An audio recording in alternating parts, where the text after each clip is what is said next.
How's it going, guys? My name is Zach with the Movie Castle, and today we're going to be taking a look at Leprechaun Returns.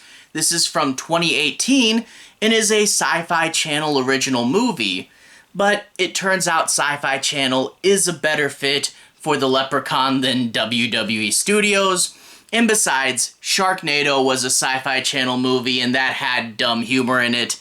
It's kind of a good fit for the Leprechaun. Anyway, this movie was directed by Steve Kostanski, who you guys may remember for Psycho Goreman or The Void. He also worked on another SyFy Channel project, the Day of the Dead TV show, so yeah, he's got a foot in the door there. Well, I think that came out later, but whatever. This stars Taylor Spreitler, Pepi Sonuga, Bennett, and this time around as the Leprechaun, Linden, Porco. And I do want to say, they did try to get Warwick Davis back, but he said after he had a kid, he didn't want to do any more horror films, which I guess I understand, but to be honest, when that kid's in college, the Leprechaun films are probably going to be his favorite out of his dad's material, but whatever. The new guy does a good job. It does take you a minute to kind of adjust, like the voice is a little bit different, and I think they put on heavy makeup to disguise it. But once you get used to it, it's the Leprechaun up to his old antics, so he's good and he's much better than the generic gray CGI creature from Origins, which wasn't CGI but totally felt like it. Anyway, this is the 8th film in the Leprechaun franchise and is a direct sequel to the first one. You'll get some people saying it ignores all the other sequels, which I don't agree with because I've always felt that, I bought into the different leprechauns theory. Basically, the leprechaun is a species, not a singular entity, and he would always get destroyed at the end of every single movie, and when we met him again, he would just be doing something random with no real explanation as to how he got there. I think the multiple leprechaun theory is the only way that this franchise makes any sense, and so yeah, I don't think it devaluates all the sequels. I just think this is the first time we're going back to the specific Leprechaun that was in part 1. But I do want to say, I do like that they, pay homage to part 1. Ozzy's back, the house is back, the continuity is back. They really do a good job of that. And I think part of that is because they're really trying to make up for Leprechaun Origins. This is Leprechaun Returns, but you can also think of it as Leprechaun returns to form. He doesn't look like a gray mess. He looks like how he's supposed to. The humor's back. Like, there are horror moments. There's some good lighting and makeup. But they know that Leprechaun is comedy horror, and they mix the two genres together really well, and it turns into a really fun time.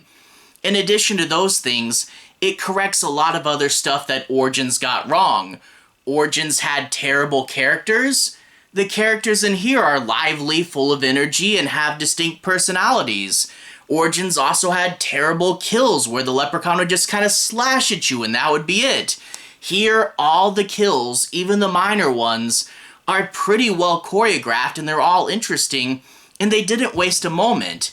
So yeah, there's lots of humor, lots of energy, and even though, you may think, oh, this is a SyFy Channel movie, they may not have the budget, okay, yeah, there are some modern special effects in here, but for real, they do a whole lot with what they were given, and there's quite some impressive moments. So yeah, you could either call this a love letter to the original Leprechaun, or an apology letter for Origins, but either way, it's a ton of fun, and I really had a good time with it.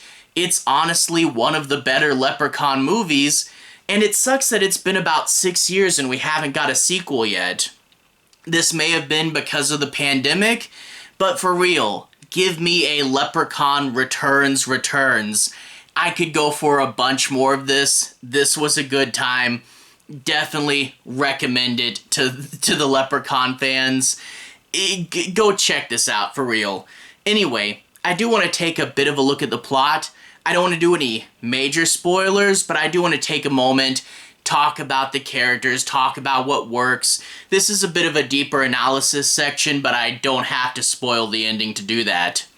Anyway, we open up with a girl on the bus, and it turns out she's Jennifer Aniston's character's daughter, and I do like the familiar connection, but that being said, one of my few gripes with this movie is it buys into that trope of we couldn't get the actress back, so let's just kill her off.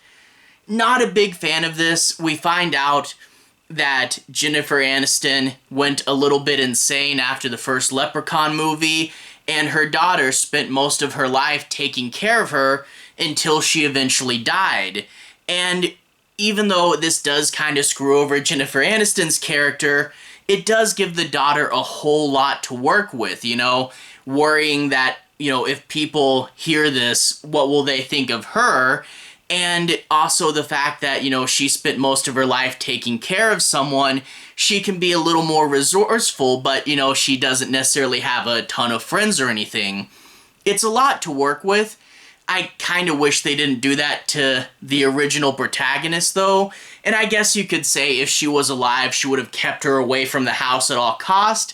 But I would say maybe you could have the daughter sneak there to try to figure things out on her own. I don't know.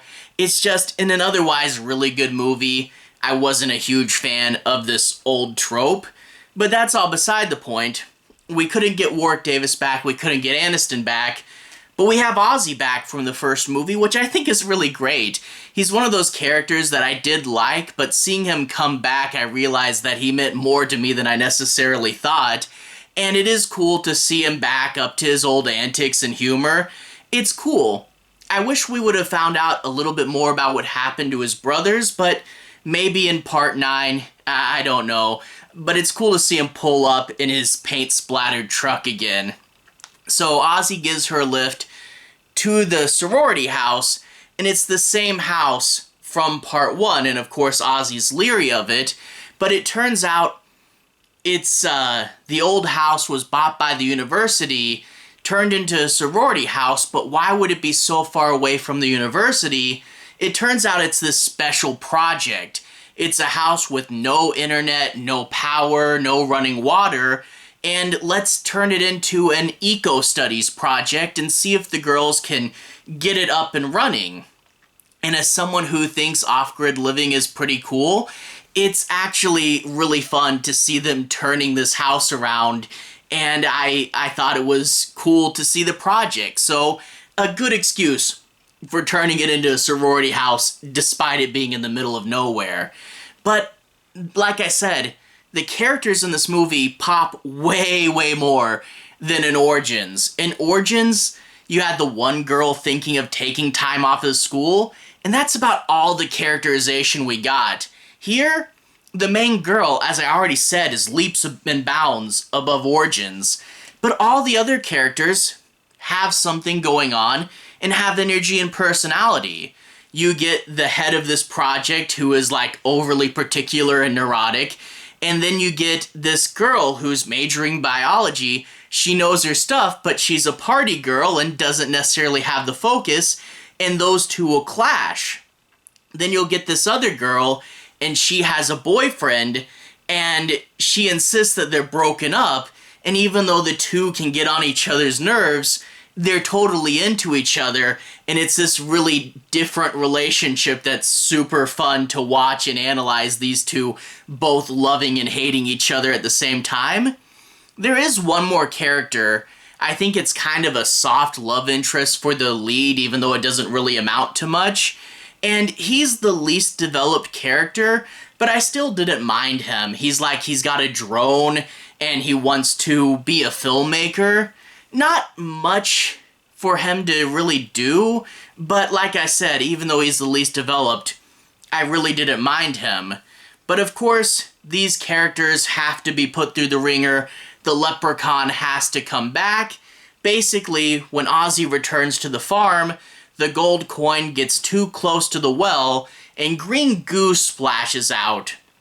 I think that's like the molten remains of the old leprechaun reacting to the coin or something. whatever, it's enough to bring him back. But after 25 years, he's not super powerful anymore, and he realizes he can do two things.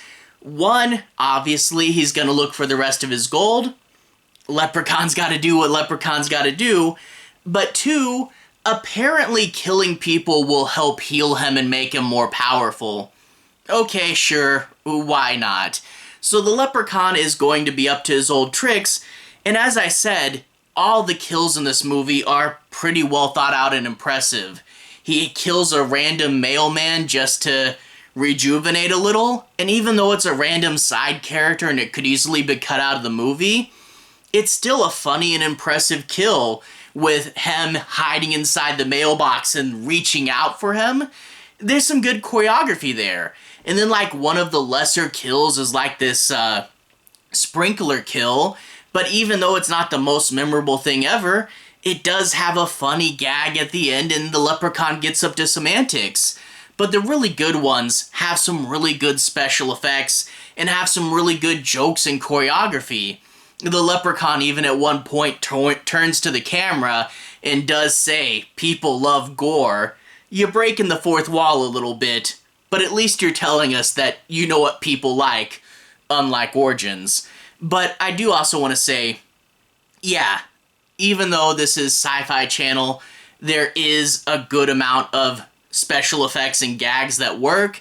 Yeah, at times they look a little modern and they look a little CG, but they don't shy away from like knocking the Leprechaun's head off and having green goo come out. And there is a really fun gag at the end involving the Leprechaun getting splattered, which does pay homage to another classic comedy horror. I won't spoil it, but fun sequence at the end. In regards to it being modern, yeah, you do kind of notice with the special effects and with the modern cinematography and just the way the modern characters act. And it's not that bad though, but also they do kind of play into it. You know, the Leprechaun is back, a bunch of time has passed, and he sees a pair of Crocs. The Leprechaun still likes shoes, which doesn't come up since the first movie, but here he's organizing the shoes, he sees the Crocs, and he's like, "What the heck are these?" and throws them in the trash can? Maybe juvenile humor on my part, but I thought that was hilarious. He sees a cell phone and says, "Someone mixed a camera and a Walkman?" And I do really like that when people see the Leprechaun, they think it's some kind of joke, and they take selfies with him, and he kind of leans into it. Yeah, it's modern, but they do reference that, and it's honestly not as distracting as some other franchises where they get modernized. Overall, though, I think this is honestly one of the better Leprechaun movies. The humor is there, the effects, the kills are well choreographed, the jokes, he's back with his little puns and limericks and sometimes stupid humor, but that's what we need. And the characters pop as well. Like, you know, these are humans in a horror movie, but I still think if they did a Leprechaun 9, I would love to see the survivors back. Overall, SyFy Channel pulled off something really well. Here's hoping they do another one eventually. I would love to see more in this continuity. And even if this was the last one, it'd be going out on a high note at least rather than Origins. So here's hoping we get more, but this is still really, really fun. Definitely recommend it. If you're looking for something for St. Patrick's Day, go check it out. Anyway, to everyone who's watched so far, thank you for watching. To everyone who's liked and subscribed, thank you. You really are helping the channel out. I'll leave a relevant playlist on the bottom. This should be my Leprechaun playlist. If you want to see me talk about more of the Leprechaun movies, I talked about the past entries of the series. I also talked about Red Clover, Unlucky Charms, and Rankin and Boss's The Leprechaun's Christmas Gold. Anyway, have a good day. I'll see you guys again very, very soon. Relevant playlist on the bottom. Have a good day now.